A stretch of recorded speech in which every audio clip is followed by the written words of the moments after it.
Comme le prophète sallallahu alayhi wa sallam a dit aux femmes dans son discours d'adieu que le droit de l'homme sur sa femme, c'est qu'elle ne fasse pas rentrer chez lui quelqu'un que lui il déteste.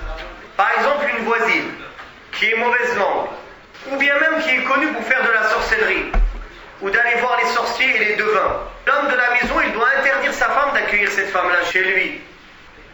De même, des fois, il y a des femmes qui rentrent et qui corrompent ta famille, qui peuvent lui dire non, moi mon mari, il me fait ci, il me fait ça, il me donne ci, il me donne ça, toi tu n'as rien, toi kada.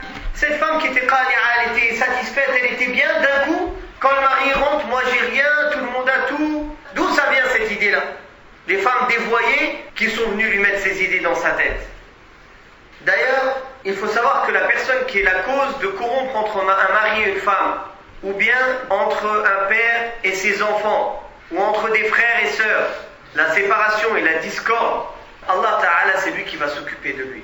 C'est un shaitan ins. Parce que les shayatins, ils sont de deux sortes. Ins ou al-jinn. Le shaitan djinn, tu dis, le shaitan rajim, il est parti.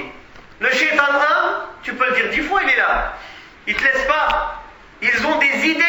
Wallahi, même les shayatins parmi les djinns, ils ne peuvent pas avoir ces idées-là. Regardez, les shayatins qui adorent le Satan et qui font toutes ces perversités, toutes les idées qu'ils ont sorties. C'est eux le mu'allimin ta shayatin. Par honte, on accepte quelqu'un chez soi alors qu'on sait qu'il est mauvais. Une personne mauvaise, il ne faut pas la laisser rentrer chez soi. Même le mari, il faut qu'il prenne cette responsabilité. Si elle a un peu de mal, tu dis mon mari, il ne veut pas. Le mari, il prend tout sur son dos, alhamdulillah.